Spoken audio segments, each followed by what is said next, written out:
Salut tout le monde, bonne année! J'espère que vous avez passé de bonnes fêtes et que vous vous êtes pas trop gavé de foie gras. Pour commencer 2026, je vais faire ma tier list des rivaux des jeux Pokémon. Comme pour la tier list des starters, mes avis seront subjectifs, ce seront mes avis à moi. Vous avez le droit de ne pas être d'accord et vous pouvez même vous exprimer dans les commentaires. Mes critères de jugement se baseront sur mon ressenti, ce que j'ai pensé de lui du début à la fin, et si il ou elle m'a marqué ou non. Bien, sans plus tarder, commençons la tier list. On commence directement avec Saturnin, je ne sais pas du tout qui c'est. Apparemment, selon Poképédia, c'est un rival de Galar. Pourtant, j'ai joué plusieurs fois à la 8G et je me souviens pas de ce personnage. Donc je vais le mettre dans Connais pas. Alors, petite parenthèse, comme dit dans la vidéo avec les starters, je n'ai pas joué à la 7G, 9G, Noir et Blanc 2. Et je connais très mal la 6ème génération. D'où le tiers Connais pas. Donc ne m'en voulez pas si je mets certains rivaux dans Connais pas. On passe ensuite à Barry ou René dans l'animé. Alors Barry c'est le rival de la 4ème génération, celui qui s'amuse à nous foncer dedans à chaque occasion. Alors Barry, hormis le fait que c'est un abruti, pour moi c'est un bon rival. Il voyage dans le but de surpasser son père, qui est l'aigle de la tour de combat. Il est pas méchant. Il a même la 2ème team la plus élevée dans le jeu quand t'as fini 20 fois la ligue, se rapprochant énormément de celle de Red qui est aux alentours du niveau 80. Et qui je trouve est meilleure que celle de Red. J'ai commencé Pokémon avec la 4ème génération, c'est mon premier rival, donc je vais le mettre dans GOAT. C'est au tour de Travis, rival de la 8ème génération. Lui, il m'a pas tant marqué que ça. Ce bouffon se fait éliminer des concurrents après avoir pété un mur avec des fresques dessus. Il est arrogant pour aucune raison, sa team est composée que de Pokémon de type Psy, ce qui n'est pas fou, et il est simple à battre. Donc je vais le mettre dans bof, à la limite de on s'en passerait bien. Bianca, rivale de la 5ème génération, qui veut devenir professeur Pokémon. Elle a pas un fond méchant, elle est juste maladroite, elle pleure tout le temps, elle me fatigue un peu, elle est simple à battre, son équipe n'est pas très forte. Donc je vais la mettre dans bof. On passe à Blue, le rival de la première génération. Alors Blue, il n'y a pas de débat, c'est le rival le plus connu, tous jeux Pokémon confondus. C'est un emblème de la licence et c'est aussi le petit-fils du professeur Chen. Il est arrogant avec nous parce qu'il manque de confiance en lui, son papy le rabaisse en permanence et il préfère nous chouchouter. Même quand il est devenu maître de la ligue, le professeur Chen vient le rabaisser au lieu de le féliciter. Carrément, il oublie son nom dès le début du jeu, c'est pour dire l'attention qu'il porte à son petit-fils. Il a une équipe qui est très forte en première génération, il nous a pas mal fait galérer contre lui, donc il va dans GOAT. Calem et Brice, je vais pas les classer vu que c'est les personnages qu'on incarne dans la 3G et la 6G, et on passe à Cheren, autre rival de la 5ème génération. Alors Cheren pour moi c'est littéralement un Dark Sasuke. Je sais pas si c'est votre cas aussi, mais toujours il pose des questions, il a aucun but dans la vie à part être le plus fort, pour aucune raison. Bon par contre il nous aide à défaire la team plasma et ça c'est cool, mais c'est un peu le seul point positif. Toujours il râle, toujours il se la joue adulte alors qu'il a 10 ans à peine, il a une bonne team mais sans plus. Donc je le mettrai bien dans sympa, mais c'est vraiment le maximum où je peux le placer. Alors Gladio et Tilly ils vont dans Connais pas vu que j'ai jamais joué à la 7G, et on passe à Nabil, le rival de la 8ème génération, qui au passage est le petit frère de Tarak, le maître de la ligue.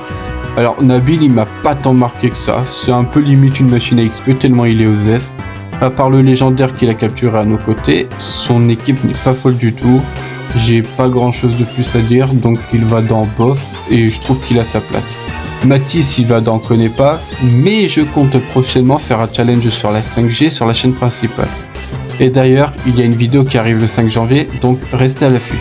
Idem pour Sophora, apparemment elle vient aussi de la 8ème génération, mais elle ne me dit rien du tout, ou alors c'est que je l'ai oublié. Donc elle va dans Connais pas. Et on arrive à Rosemary, dernière rivale de la 8ème génération. Honnêtement, c'est pas une rivale qui m'a tant marqué que ça. Elle a un groupe de fans qui s'appelle la Team Yell, mais c'est tout. Elle joue des Pokémon de type Ténèbres, sa team n'est pas très forte. On l'affronte comme avec Nabil lors de la qualification pour la ligue. Mais comme pour Nabil, j'ai pas grand chose de plus à dire, donc elle va dans sympa. On passe à Flora, rivale de la 3ème génération. Alors Flora c'est la fille du professeur Seiko qui n'a pas de réel but dans la vie. Dans Ruby, Saphir et Emerald, elle n'a pas fait évoluer son starter jusqu'au bout, mais dans les remakes, elle l'a fait et il a carrément droit à sa méga évolution. C'est pas une rivale qui m'a marqué, elle est pas très impactante, elle nous aide pas à battre la team de méchants du jeu, elle a pas de caractère qui la démarque des autres, donc elle va dans bof. Menzi va dans connaît pas vu que c'est la rivale de la 9ème génération, et on passe à N, dernier rival de la 5G. Au début j'aimais pas la 5G, l'anime m'a fait détester la 5G, mais j'ai joué au jeu, et depuis c'est une de mes générations préférées. N, c'est le seul rival qui se démarque des autres, il a un but précis dans la vie, il nous fait confiance, il nous apprécie à notre juste valeur, il est très fort, il a une bonne team qui se respecte, c'est un rival auquel on s'attache facilement, sa musique est incroyable, donc il va dans Très Sapin et c'est largement mérité. Autour de Serena, une des rivales de la 6G. Serena est la seule rivale qui se démarque des autres, mais comme pour Flora, elle n'a pas de réel but dans sa vie. Elle veut nous affronter en permanence dans le but de nous surpasser. C'est un bon objectif, mais je trouve que ça s'arrête là. Elle nous aide à défaire la team Flair tout le long du jeu, et ça c'est top. Sa team n'est pas folle honnêtement, il y a juste son starter qui est bon, mais sans plus. Même son méga Absol, il est pas incroyable. Donc pour moi, elle va dans sympa. Alors je vais directement faire Sana, Tierno et Trovato d'un coup parce que eux, il n'y a pas grand chose à dire. C'est globalement les mêmes avec juste des objectifs différents. Ils sont pas très marquants contrairement à Serena, ils ont pas des teams incroyables. Sana est légèrement plus utile vu qu'elle soigne une autre équipe dans la première forêt du jeu quand on en a besoin. Donc Sana va dans bof et les deux autres dans on s'en passerait bien. On passe à Silver, le rival de la 2ème génération. Alors Silver c'est aussi le fils de Giovanni, le boss de la Team Rocket en première génération. Comme Blue, c'est un mec très hautain et très sûr de lui. Au fil de l'aventure, à force de prendre des dérouillés, il finit par changer petit à petit jusqu'à limite devenir notre ami. C'est pas quelqu'un qui est à fond méchant, il a été abandonné par son père, il a dû se construire seul, il a une équipe dans l'ensemble correcte, il a un background et avec tout ce que j'ai dit, il va dans Très Sympa et c'est dommage qu'on n'ait pas des rivaux comme Blue ou Silver. Ensuite on passe à Trace, rival des remakes sur Switch de la première génération. C'est littéralement un Blue de Wish sans le côté arrogant. Il suit exactement les mêmes pas que Blue en devenant maître de la ligue de Kanto. Sa musique c'est un remix de celle de Blue, donc honnêtement le délire Blue de Wish, autant mettre Blue en maître de la ligue directement. Sa team n'est pas folle, il y a juste son Megaru Carnage qui est correct. Ses Pokémon donc 3 attaques, ce qui est clownesque. Donc désolé Trace, tu vas dans on s'en passerait bien. Et pour finir, Timmy, dernier rival de la 3G.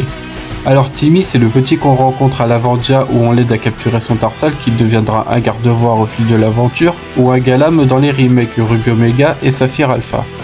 Il est un peu inexistant durant l'aventure, on l'affronte 2-3 fois, mais contrairement à Flora, il a une équipe qui a le mérite d'exister. Son garde-voir te casse la bouche si t'es pas préparé, mais c'est le seul bon Pokémon. Sa musique est incroyable dans les remakes, donc je vais le mettre dans sympa. Et voilà, ma tier list des rivaux des jeux Pokémon est finie. Encore une fois, ce ne sont que mes avis, vous avez le droit de ne pas être d'accord avec. J'espère que la vidéo vous a plu et on se retrouve le 5 janvier pour la prochaine vidéo challenge sur la chaîne principale. Salut tout le monde!